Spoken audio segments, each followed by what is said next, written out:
ಈ ಹಿಂದೆ 3 ದಿವಸದ ಕಾರ್ಯಕ್ರಮ ಹಾಕಿ ಬಂದಿದ್ದೆ. ಅವಾಗ್ಲೂ ಬಹುಶಃ ನಿಮ್ಮಲ್ಲಿ ಕೆಲವರು ಇದ್ರು ಅಂತ ಕಾಣುತ್ತೆ. ಈಗ ಸ್ವಲ್ಪ ಎಲ್ಲ ಹೊಸಬ್ರು ಸೇರ್ಕೊಂಡಿದ್ದೀರಾ. ಅವಾಗೂ ಇವಾಗೂನು ಕೂಡ ಬಹಳ ಡಿಫರೆನ್ಸ್. ಏನಂದ್ರೆ ಅವಾಗ 3 ದಿನ ಇದ್ದೆ. ಸುಮಾರು ಕಂಪ್ಲೇಂಟ್‌ಗಳು ಆಫೀಸರ್ಸ್‌ಗಳ ಮೇಲೆ ಬಂದಿತ್ತು. ಅದೆಲ್ಲ ಡಿಸ್ಪೋಸ್ ಆದ್ಮೇಲೂ ಕೂಡ ಈಗ 150 ಕೇಸು ಇಲ್ಲಿದು ಯಾದಗಿರಿದು ಬಾಕಿ ಇತ್ತು.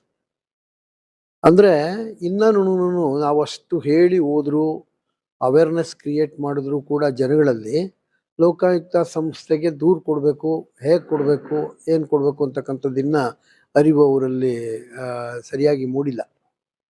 ಈ ಸರಿ ನಾವು ಬಂದಂಥ ಸಂದರ್ಭದಲ್ಲಿ 2 ದಿನದ ಕಾರ್ಯಕ್ರಮ ಇವಾಗ ಹಾಕಿದ್ದೀನಿ ನಾನು. ಒಂದೇನಪ್ಪ ಅಂತಂದ್ರೆ 150 ಪ್ರಕರಣಗಳಲ್ಲಿ ಬಹುಶಃ ಎಷ್ಟು ಇಲ್ಲೇ ತೀರ್ಮಾನ ಮಾಡೋದಕ್ಕೆ ಸಾಧ್ಯ. ಎಲ್ಲಾನು ಸಣ್ಣ ಪುಟ್ಟ ಬೇಕಾದಷ್ಟು ಪ್ರಕರಣಗಳು.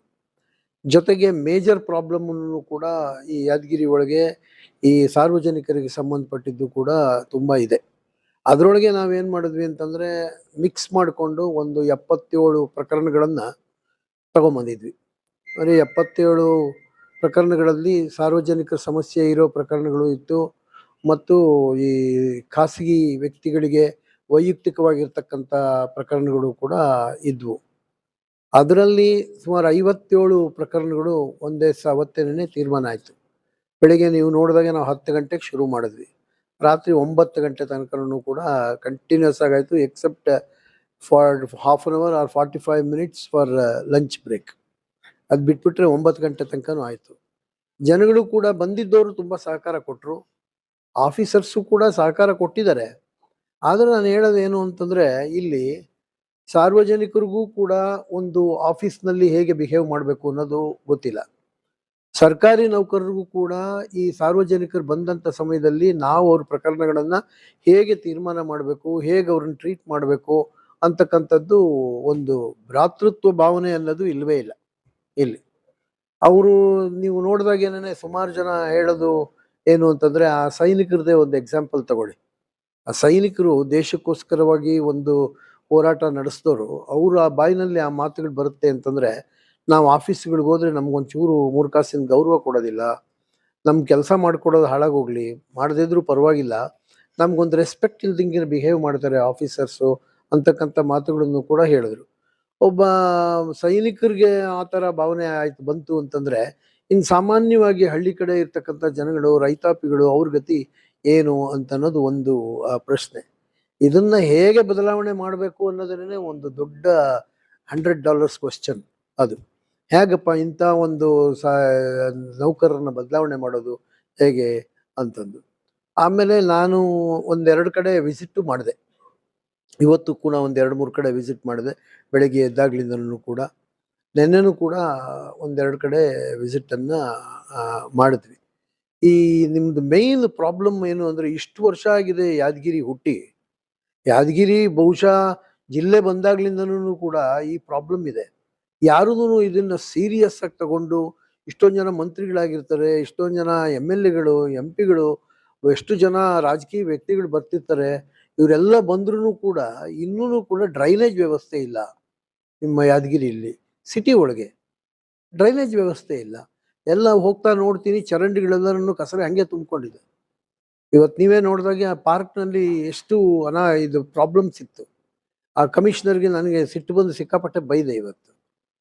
ಅವ್ರು ಎಷ್ಟು ಲೆಥಾರ್ಜಿಕ್ ಇದ್ದಾರೆ ಅಂತಂದರೆ, ನಾವು 8:15 ಹೋಗಿ ನಾವು ಅಲ್ಲಿ ಕಾಯ್ಕೊಂಡು ಕೂತಿದ್ರೆ ಅವ್ರು 8:30 ಬರ್ತಾರೆ. ಇಷ್ಟು ಇದಿದೆ. ಸಾರಿ ಸರ್, ಸಾರಿ ಸರ್, ಸಾರಿ ಒಂದು ಪದ ಹೇಳ್ಬಿಟ್ರೆ ಆಗೋಯ್ತು. ನೋಡಿ, ಅಲ್ಲಿ ಇಷ್ಟು ವರ್ಷ ಆಗಿದೆ. ಆ ಭೀಮಾ ನದಿಗೆ ಈ ಕಸರೆ ನೀರೆಲ್ಲನೂ ಹೋಗಿ ಭೀಮಾ ನದಿಗೆ ಬಿಡ್ತಾರೆ. ಅದರಿಂದ ಕೆಳಗಡೆ ಇರ್ತಕ್ಕಂಥ ನೀರನ್ನ ಸಂಸ್ಕರಣೆ ಮಾಡಿ, ಪರಿಷ್ಕರಣೆ ಮಾಡಿ ಕುಡಿಯೋ ನೀರಿಗೆ ಯಾದಗಿರಿಗೆ ಬಿಡ್ತಾರೆ.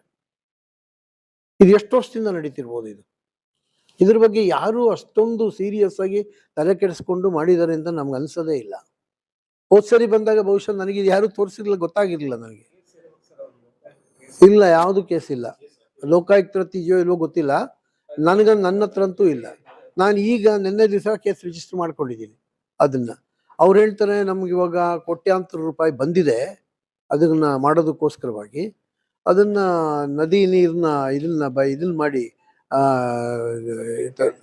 ಸೆಪ್ಟಿಕ್ ಟ್ಯಾಂಕ್ ಮಾಡಿ, STP ಮಾಡಿ, ಅದಕ್ಕೆ ಹೋಗ್ದಾಗೆ ಮಾಡ್ತೀವಿ, ನದಿಗೆ ಹೋಗ್ದಾಗೆ ಮಾಡಿ. ಜೊತೆಗೆ ಈಗ ಕುಡಿಯೋ ನೀರನ್ನ ಮೇಲ್ಗಡೆಯಿಂದ ತಗೊಳಕ್ ಮಾಡ್ತೀವಿ ಅಂತ. ಮೇಲ್ಗಡೆಯಿಂದ ತಗೊಂಡಾಗ ಮಾಡಿದ್ರು ಮೇಲಿನೆಲ್ಲಿಂದಾದ್ರೂ ಕಸರ ಬರ್ಬೋದಲ್ಲ. ಈ ಸರ್ಕಾರಿ ನೌಕರರು, ಅಧಿಕಾರಿಗಳು ಒಂಥರ ದಪ್ಪ ಚರ್ಮದವ್ರಾಗ್ಬಿಟ್ಟಿದ್ದಾರೆ ಇಲ್ಲಿ. ಅಂದ್ರೆ ಥಿಕ್ ಸ್ಕಿನ್ಡ್. ನೀವು ಏನಾದ್ರು ಅನ್ಕಡಿ, ನಮಗೆ ರಿಬೌಂಡ್ ಹೊಡಿಯುತ್ತೆ ಹೊರತು ಅವರು ಆಯ್ತು ಸರ್ ಮಾಡ್ತೀವಿ ಸರ್, ಇದೇನೋ ಒಂದು ಎಕ್ಸ್ಪ್ಲನೇಷನ್ ಕೊಡ್ತಾರೆ, ಕೆಲಸ ಮಾಡೋದಿಲ್ಲ. ಹೋದ್ ಸರಿ ನಾನು ಬಂದಾಗ ಒಂದು ಹಾಸ್ಟೆಲ್ ವಿಸಿಟ್ ಮಾಡಿದ್ದೆ, ಒಂದು 3 ಹಾಸ್ಟೆಲ್ ವಿಸಿಟ್ ಮಾಡಿದ್ದೆ. 3 ಹಾಸ್ಟೆಲಲ್ಲಿ 2 ಹಾಸ್ಟೆಲ್ನವರು ಎಲ್ಲನೂ ಸಮರ್ಪಕವಾಗಿ ಬದಲಾವಣೆ ಮಾಡಿದ್ದಾರೆ. ಆ ಸ್ಟೂಡೆಂಟ್ಸ್ ಇಂದನೂ ರಿಪೋರ್ಟ್ ತರಿಸ್ಕೊಂಡು ನಮ್ಮ ಪೊಲೀಸ್ನವ್ರನ್ನೂ ಕಳಿಸಿ ರಿಪೋರ್ಟ್ ತರಿಸ್ಕೊಂಡಿರೋದ್ರಿಂದ ಅಲ್ಲಿ ನೀರಿನ ವ್ಯವಸ್ಥೆ, ಹಾಸಿಗೆ, ಬಟ್ಟೆ, ಮಂಚ, ಲೈಬ್ರರಿ ಅದನ್ನೆಲ್ಲ ಈಗ ಮಾಡಿಕೊಟ್ಟಿದ್ದಾರೆ. ಇನ್ನೊಂದು ಅವ್ರು ಮಾಡೇ ಇಲ್ಲ ಏನು. ಈಗ ತಿರ್ಗಾ ಇವತ್ತೂ ಹೋಗ್ತಿದ್ದೀನಿ ಅದಕ್ಕೆ, ಆ ಹಾಸ್ಟೆಲ್ಗೆ ಇನ್ನೊಂದ್ಸರಿ ಹೋಗ್ತಿದ್ದೀನಿ ಈಗ. ಹಾಸ್ಟೆಲ್ ಹಾಸ್ಪಿಟ್ಲು ಪರವಾಗಿಲ್ಲ, ಈಗ ಸ್ವಲ್ಪ ಬದಲಾವಣೆ ತಂದಿದ್ದಾರೆ. ನಾವು ಏನೇನು ಡೈರೆಕ್ಷನ್ಸ್ಗಳು ಕೊಟ್ಟಿದ್ವಿ ಅದನ್ನೆಲ್ಲ ಪಾಲನೆ ಮಾಡಿದ್ದಾರೆ. ಆದರೆ ಇನ್ನ ಸ್ವಲ್ಪ ಅಲಿಗೇಷನ್ಸ್ ಇದೆ. ಏನು, ಡಾಕ್ಟ್ರು ಬೇರೆ ಕಡೆ ಕ್ಲಿನಿಕಲ್ ಹೋಗಿ ಕೆಲಸ ಮಾಡ್ತಾರೆ ಅನ್ನೋದು ಒಂದು, ಹಾಸ್ಪಿಟಲ್ ಟೈಮ್ನಲ್ಲಿ ಹೋಗಿ ಮಾಡ್ತಾರೆ ಅನ್ನೋದು ಒಂದು. ಅದನ್ನು ಕೂಡ ನಾವು ಪರಿಶೀಲನೆ ಮಾಡಿದ್ವಿ. ಒಬ್ಬರು ಡಾಕ್ಟ್ರು ಏನೋ ಹೋಗ್ತಾರೆ ಅಂತಾರೆ, ಆದರೆ ಅವ್ರ ಎಕ್ಸ್ಪ್ಲನೇಷನ್ ಕೊಡೋದೇನು ಅಂದರೆ, ನಾನು ಹಾಸ್ಪಿಟಲ್ ಟೈಮನ್ನು ಬಿಟ್ಟು, ಅಂದರೆ ಬೆಳಗ್ಗೆ 10 ಗಂಟೆಯಿಂದ 5 ಗಂಟೆ ತನಕ ಏನು ಟೈಮಿಂಗ್ಸ್ ಇದೆ ಆ ಟೈಮಿಂಗ್ಸ್ ಬಿಟ್ಟು ನಾನು ಕ್ಲಿನಿಕ್ ಹೋಗ್ತೀನೋ ಬೇರೆ ಕಡೆಗೆ ಹೋಗ್ತೀನಿ ಅಷ್ಟೇ ಹೊರತು ಆಫೀಸ್ ಟೈಮ್ನಲ್ಲಿ ನಾನೇನು ಹೊರಗಡೆ ಹೋಗ್ತಾ ಇಲ್ಲ ಅಂತದ್ದು. ಅದು ನಾವು ಒಂದು ಡಿಸ್ಗೈಸಲ್ಲಿ ಕೆಲವ್ರನ್ನ ಬಿಟ್ಟು ನಮ್ಮ ಪೊಲೀಸ್ನವ್ರನ್ನ ಪರಿಶೀಲನೆ ಮಾಡಿದ್ವಿ. ಅದು ಅವ್ರು ಹೇಳಿರೋದು ನಿಜ, ಹೋಗ್ತಾರೆ ಕ್ಲಿನಿಕ್ಕಿಗೆ, ಆದರೆ ಹಾಸ್ಪಿಟಲ್ ಟೈಮ್ನಲ್ಲಿ ಏನು ಹೋಗೋದು ಕಂಡು ಬರಲಿಲ್ಲ. ಸೊ ನಮ್ಗೆ ಏನಾಗುತ್ತೆ ಅಂತಂದರೆ, ನಾವೆಲ್ಲೋ ಇರ್ತೀವಿ, ಪ್ರೂಫ್ ಸಿಕ್ಕಲ್ಲ. ನಾವೀಗ ಹೋಗ್ತೀವಿ, ಬರ್ತೀವಿ. ಇವತ್ತು RTO ಆಫೀಸಿಗೆ ಹೋಗಿದ್ದೆ ಬೆಳಿಗ್ಗೆ, ನಮ್ಮ ಕೋರ್ಟಿಂದು ಇದನ್ನೆಲ್ಲ ಮುಗಿಸ್ಕೊಂಡು RTO ಆಫೀಸ್ಗೆ ಹೋಗಿದ್ದೆ. ಒಂದು ರಿಜಿಸ್ಟರ್ನೂ ಸರಿಯಾಗಿ ಮೇಂಟೈನ್ ಮಾಡಿಲ್ಲ ಅಲ್ಲಿ RTO ಆಫೀಸ್ನಲ್ಲಿ. ನೀವು ಯಾರೋ ಬಂದಿದ್ರೋ ಇಲ್ವೋ ಗೊತ್ತಿಲ್ಲ, ಬಂದಿದ್ರಾ? ಅಲ್ಲಿ ಕ್ಯಾಶ್ ರಿಜಿಸ್ಟರ್ನ ಸರಿಯಾಗಿ ಮೇಂಟೈನ್ ಮಾಡಿಲ್ಲ. ಒಂದಿಬ್ರು ಕ್ಯಾಶು ಬೆಳಿಗ್ಗೆ ಹೊತ್ತು ಎಂಟ್ರಿ ಮಾಡ್ತಾರೆ, ಮಧ್ಯಾಹ್ನದೊತ್ತು ಎಂಟ್ರಿನೇ ಮಾಡಲ್ಲ. ನಾನು ಅಲ್ಲಿಗೂ ಕೇಳಿದೆ, ಏನು ಇವರಿಬ್ಬರು ನಿಮ್ಗೆ ಏಜೆಂಟಾ? ವಾಪಸ್ ಹೋಗುವಾಗ ದುಡ್ಡು ಎಷ್ಟು ತಗೊಂಡು ಹೋಗ್ತಾರೆ ಅಂತ ಯಾರಿಗೂ ಗೊತ್ತಾಗಬಾರ್ದು ಅಂತ ಎಂಟ್ರಿ ಮಾಡ್ತಾ ಇಲ್ಲ. ಯಾಕೆ ಅಂತಂದರೆ, ಏನೂ ಇಲ್ಲ, ತಲೆ ತೆಗೆಸ್ಕೊಂಡು ಸಾರಿ ಸರ್. ಇಂಥವ್ರ ಮೇಲೆ ಆ್ಯಕ್ಷನ್ನು ತಗೋಬೇಕಾ ಬೇಡವಾ? ಅದಕ್ಕೆ ಆಮೇಲೆ ರಿಜಿಸ್ಟ್ರಿಗಳು ಎಷ್ಟು ಬಸ್ಸುಗಳು ಇವತ್ತಿನ ದಿವಸ, ಸ್ಕೂಲ್ ಬಸ್ಸುಗಳಾಗಿರ್ಬೋದು, ಬೇಕಾದಷ್ಟು ಬಸ್ಸುಗಳಾಗ್ಬೋದು, ಟ್ಯಾಕ್ಸ್ ಅವೇಡ್ ಮಾಡ್ಕೊಂಡು ಟ್ಯಾಕ್ಸ್ ಕಟ್ತಿರೋ ಓಡಿಸ್ತಾ ಇದ್ದಾರೆ. ಆ ರೆಕಾರ್ಡ್ ಕೊಡ್ರಿ ಅಂತಂದ್ರೆ ಅಲ್ಲಿ ತಡ್ಕಾಡ್ತಾರೆ, ಪರದಾಡ್ತಾರೆ. ಅದಕ್ಕೆ ನಮ್ಮ ಇನ್ವೆಸ್ಟಿಗೇಷನ್ ಆಫೀಸರ್ನ ಒಬ್ಬರನ್ನ ಅಲ್ಲೇ ಬಿಟ್ಟಿದ್ದೀನಿ. ಇವಾಗ ಒಬ್ಬರನ್ನ ಅಲ್ಲೇ ಬಿಟ್ಟು ಸಾಯಂಕಾಲ ತನಕ ಇದೇ ಕೆಲಸ ಮಾಡಪ್ಪ, ಯಾವ್ಯಾವ ರಿಜಿಸ್ಟರ್ ಸರಿಯಾಗಿ ಮೇಂಟೈನ್ ಮಾಡಿಲ್ಲ ಎಲ್ಲ ಒಂದು ಜೆರಾಕ್ಸ್ ಕಾಪಿ ತಗೋ, ಅದನ್ನ ಸರ್ಟಿಫೈ ಮಾಡ್ಕೊಂಡು ಅವ್ರ ಹತ್ರ ಸಿಗ್ನೇಚರ್ ತಗೋ. ಆಮೇಲೆ ಯಾರ್ಯಾರು ಕ್ಯಾಶ್ ರಿಜಿಸ್ಟರ್ನ, ಅಟೆಂಡೆನ್ಸ್ ರಿಜಿಸ್ಟರ್ನ ಸರಿಯಾಗಿ ಮೇಂಟೈನ್ ಮಾಡಿಲ್ಲ ಅದನ್ನೆಲ್ಲ ಮಾಡಿ ಅಂತ. ನಾವು ಒಂದೊಂದು ಸರಿ ಬಂದಾಗ ಎಷ್ಟು ಆಫೀಸುಗಳನ್ನ ವಿಸಿಟ್ ಮಾಡೋದಕ್ಕೆ ಸಾಧ್ಯತೆ ಆಗುತ್ತೆ? ಇದಕ್ಕೆ ಏನೋ ಒಂದು ಪರ್ಯಾಯ, ಒಂದು ವ್ಯವಸ್ಥೆ ಇಲ್ದಿದ್ರೆ ಹೋಗ್ತಾ ಇನ್ನು ಹದಗೆಟ್ಟು ಹಾಳಾಗಿ ಹೋಗುತ್ತೆ ಹೊರತು ರೆಕ್ಟಿಫೈ ಮಾಡೋದಕ್ಕಂತೂ ಬಹಳ ಕಷ್ಟ ಆಗ್ಬಿಟ್ಟಿದೆ. ಈಗ ಇದು ಆ ಪಾರ್ಕಿಂದಕ್ಕೆ ನಾನು ಬೆಳಿಗ್ಗೆ ಹೋದಂಥ ಸಂದರ್ಭದಲ್ಲಿ ಅಲ್ಲಿ ಇವರು ಯಾರು, ನಮ್ಮ ಟೂರಿಸಂ ಡಿಪಾರ್ಟ್ಮೆಂಟ್ನವರು, ಅವರು ಸರ್ ನಮ್ಗೆ ಬರಲ್ಲ ಅಂತಂದು ಕಮಿಷನರ್ ಮೇಲೆ ಹಾಕ್ತಾರೆ. ಕಮಿಷನರು ಇಲ್ಲ ನಮಗೆ ಬರಲ್ಲ ಅವ್ರ ಮೇಲೆ ಬರುತ್ತೆ ಅಂತಂದು ಹಾಕ್ತಾರೆ. ಇಬ್ರು ಅವ್ರಿಗೆ ಬರುತ್ತೆ ಇವ್ರಿಗೆ ಬರುತ್ತೆ ಅಂತಂದು ಇಬ್ರು ಕೆಲಸ ಮಾಡಿಲ್ಲ. ಇಲ್ಲೇನಾಗಿದೆ, ಕೆಲಸ ಆಗ್ತಾ ಇಲ್ಲ. ಆ ತಪ್ಪು ಯಾರ್ದು ಅಂತ ಅನ್ನೋದು ನೆಕ್ಸ್ಟ್ ಕ್ವಶನ್. ಫಸ್ಟ್ ಅಲ್ಲಿ ಪ್ರಾಬ್ಲಮ್ ಸಾಲ್ವ್ ಆಗಬೇಕು. ಅದಕ್ಕೆ ನಾವೇನ್ ಮಾಡ್ತೀವಿ ಅಂತಂದ್ರೆ, ಈಗ ನೋಡಿ, ಉದಾಹರಣೆಗೆ ನಿನ್ನೆ ದಿವಸ ಬಸ್ ಸ್ಟ್ಯಾಂಡ್ಗೆ ಹೋದೆ. ಬಸ್ ಸ್ಟ್ಯಾಂಡ್ಗೆ ಹೋದಂಥ ಸಂದರ್ಭದಲ್ಲಿ ಅಲ್ಲಿರ್ತಕ್ಕಂಥ ನ್ಯೂನತೆಗಳೆಲ್ಲ ಬಗ್ಸಿ ಅವ್ರ ಮೇಲೆ ಆ್ಯಕ್ಷನ್ ತಗೋತೀನಿ ಅಂತಂದು ನಿನ್ನೆ ಹೇಳಿ ಬಂದೆ. ಈಗ ಎಲ್ಲ ಫೋಟೋಸ್ ಎಲ್ಲ ತಗೊಂಬಂದಿದ್ದಾರೆ, ಎಲ್ಲ ಕರೆಕ್ಟ್ ಮಾಡ್ಕೊಂಡು ತಗೊಂಬಂದಿದ್ದಾರೆ. ಈಗ ಆ ಡೋರ್ಸ್ ಎಲ್ಲ ಹೋಗಿತ್ತು, ಡೋರ್ಸ್ ಎಲ್ಲ ಹಾಕಿದ್ದಾರೆ, ಲೆಟ್ರಿನ್ ರೂಮ್ಸ್ ಎಲ್ಲ ಕ್ಲೀನ್ ಮಾಡಿಸಿದ್ದಾರೆ, ಆ್ಯಸಿಡ್ ವಾಶ್ ಮಾಡಿಸಿದ್ದಾರೆ. ಇದಕ್ಕೆ ಪಕ್ಕದಲ್ಲಿ ಇದ್ದ ಕಸ ಎಲ್ಲ ತೆಗೆದು ಟ್ರಾನ್ಸ್ಪೋರ್ಟ್ ಮಾಡಿಸಿದ್ದಾರೆ, ಆಚೆಗೆ ಕ್ಲೀನ್ ಇಟ್ಟಿದ್ದಾರೆ, ಮುಂದ್ಗಡೆ ಚರಂಡಿ ಎಲ್ಲ ಕ್ಲೀನ್ ಮಾಡಿಸಿ ಅಷ್ಟಕ್ಕೂ ಫೋಟೋಗಳು ತೆಕ್ಕೊಂಬಂದು ಕೊಟ್ಟಿದ್ದಾರೆ. ಆಮೇಲೆ ಅವನು ₹3 ತಗೊಳ್ಳೋ ಕಡೆ ₹10 ತಗೋತಾನೆ ಅಂತಂದು ಲೆಟ್ರಿನ್ ರೂಮ್ ನನಗೆ ಗಲಾಟೆ ಮಾಡಿದ್ದಕ್ಕೆ ಅವನ್ನ ಬ್ಲ್ಯಾಕ್ ಲಿಸ್ಟ್ ಮಾಡಿಸ್ತೀವಿ ಅಂತಂದು ಅವನಿಗೆ ರಿಪೋರ್ಟ್ ತಯಾರು ಮಾಡ್ಕೊಂಡು ಬಂದಿದ್ದಾರೆ. ಇದೆಲ್ಲ ನಾವು ಬಂದಾಗ್ಲೇ ಆಗ್ಬೇಕಾ? ಮುಂಚೆ ನೋಡಿ ಮಾಡ್ಬೇಕಲ್ವಾ ಇವೆಲ್ಲ? ಹ್ಮ್ ಹ್ಮ್ ಇದೇ ಸಮಸ್ಯೆ ಆಗಿತ್ತು. ಕಾಂಟ್ರಾಕ್ಟರ್ ಇಲ್ಲ, ನೋಟಿಸ್ ಕೊಟ್ಟರು ತಗೊಳ್ಳೋದಿಲ್ಲ, ಉತ್ತರ ಕೊಡೋದಿಲ್ಲ. ಇವಾಗ ಬಂದಾಗ ಅವಾಗ ಬಂದಾಗ ಕೂಡ ಇಲ್ಲ, ಅವ್ನು ತೆಗೆದಾಕಿದಾರ ಅವನ್ನ. ಈಗ ಕೂಡ ಅದೇ ಇದೆ ಸರ್, 10 ರೂಪಾಯಿ ಇದೆಯಲ್ಲ. ಅಲ್ಲ, ಅವನ್ ಯಾರು ಬಂದ್ರು ಅದನ್ನ ಸ್ವಲ್ಪ ದಿವಸ ಮಾಡ್ತಾರೆ ಇವ್ರು ಆನೆಸ್ಟ್ ಆಗಿ. ಈಗ ಮೊದ್ಲು ಬಂದಾಗೆಲ್ಲಾನು ನೀನು 3 ರೂಪಾಯಿ ಇಲ್ಲ 2 ರೂಪಾಯಿ ಆಯ್ತು ಹೋಗಪ್ಪ 2 ರೂಪಾಯಿಗೆ ಹೋಗ್ಬಾ ಅಂತಾರೆ. ಸ್ವಲ್ಪ ದಿನ ಕಳಿತಾ ಪಳಕ್ಕಂತಾರೆ. ಪಳಕೊಂಡಾಗ ಏನಾಗುತ್ತೆ, 5 ರೂಪಾಯಿಗೆ ತಗೊಂತಾರೆ, ಆಮೇಲೆ 10 ರೂಪಾಯಿಗೆ ಬರ್ತಾರೆ. ಇವ್ರು ಏನಾಗಿದೆ, ರೆಗ್ಯುಲರ್ ಮಾನಿಟರಿಂಗ್ ಇಲ್ಲ. ಇವರು ಏನ್ ಮಾಡ್ತಾರೆ, ಒಳಗೊಳಗೆ ಏನಿದೆಯೋ ಇವ್ರ ಅಂಡರ್ಸ್ಟ್ಯಾಂಡಿಂಗು. ಕೆಲವು ಸಮಯದಲ್ಲಿ ಅವ್ನು 10 ರೂಪಾಯಿ ತಗೊಂಡ್ರೆ ಇವನಿಗೆ 3 ರೂಪಾಯಿ ಅದ್ರಲ್ಲಿ ಶೇರ್ ಕೊಟ್ರೆ ಹೋಗೋದೇ ಇಲ್ಲ ಆ ಕಡೆಗೆ. ಈ ನಾನಾ ಕಾರಣಗಳಿರುತ್ತೆ, ಗೊತ್ತಾಯ್ತಾ? ಇದಕ್ಕೆ ಅಲ್ಲಿ ಎಲ್ಲ ಪ್ರತಿಯೊಬ್ಬರಲ್ಲೂ ಕೂಡ ಆನೆಸ್ಟಿ ಇರಬೇಕು. ನಾವು ಯಾರೊಬ್ಬರಲ್ಲೂ ಒಬ್ರು ಆನೆಸ್ಟ್ ಆಗಿದ್ರೆ ಮಿಗ್ನಾದವರೆಲ್ಲ ಡಿಸಾನೆಸ್ಟ್ ಇದ್ರೆ ಇವನು ಡಿಸಾನೆಸ್ಟ್ ಮಾಡ್ತಾರೆ. ಈ ಪರಿಸ್ಥಿತಿ ಈಗ ನಮ್ಮ ದೇಶದಲ್ಲಿ ಆಗಿರೋದು ಅದೇ. ಆನೆಸ್ಟ್ ಆಗಿರೋರು ಒಂದು 25-30% ಸಿಗ್ಬೋದೇನೋ ಅಷ್ಟೇ ನಮ್ಗೆ. ಇನ್ನು 70ರಿಂದ 80% ಹಿಂಗೆ ನಡೀತಾ ಇದೆ.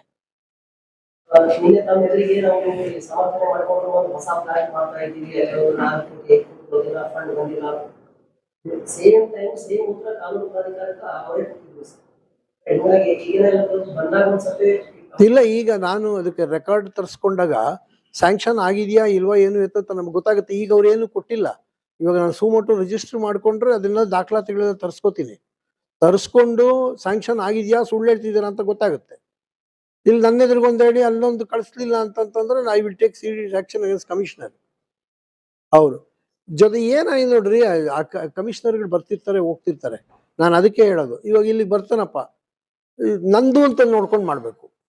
ನಾನಿರೋ ತನಕ ಇದು ನಂದು ಡಿಸ್ಟ್ರಿಕ್ಟು, ನಂದು, ನಾನು ಇರೋವರೆಗೂ ನಾನು ಏನಾದ್ರು ಒಂದು ಜನಗಳಿಗೆ ಅನುಕೂಲ ಮಾಡೋಗ್ಬೇಕು ಅನ್ನೋ ಒಂದು ಮನೋಭಾವನೆ ಅವರಲ್ಲಿ ಇರಬೇಕು. ಮೆಕ್ಯಾನಿಕಲ್ ಆಗಿ ಸಂಬಳಕ್ಕೆ ಕೆಲಸ ಮಾಡಿದ್ರೆ ಕೆಲಸ ಆಗಲ್ಲ.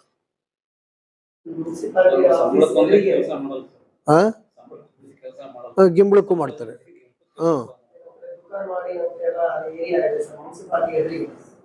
ನಾನು ಒಳಗಡೆ ಹೋಗಿ ನೋಡಿದ್ರೆ ರಸ್ತೆಗಳೆಲ್ಲ ಹಾಳಾಗಿದೆ. ಒಂದು ಡ್ರೈನೇಜ್ ಅಂತೂ ಇಲ್ವೇ ಇಲ್ಲ.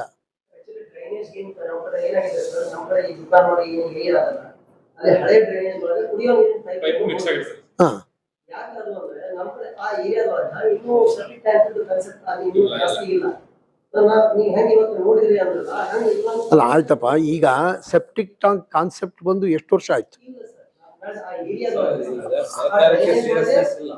ಅಲ್ಲ, ಅದನ್ನ ಇಂಟ್ರೊಡ್ಯೂಸ್ ಮಾಡಿಲ್ಲ.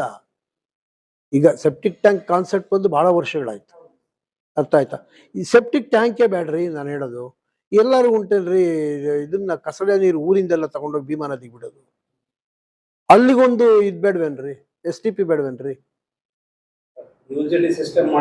ಏನಿಲ್ಲ, ನೋಡಿದೆ ಅಲ್ಲಿ ಒಂದಿಷ್ಟು ದಪ್ಪ ನೀರು ಒಂದು ಸುರಿತಾ ಇದೆ. ನೀವು ನೋಡಿದ್ರಲ್ಲ, ಊರಿಂದ ಕಸರೆ ಎಲ್ಲ ಬಂದು ಅಲ್ಲೇ ಒಂದು STP ಹಾಕಿ ಅದನ್ನೇ ಸಂಸ್ಕರಣೆ ಮಾಡಿ ಬಿಡ್ಬೋದಾಗಿತ್ತಲ್ಲ ಇದುವರೆಗೂ ಕೂಡ.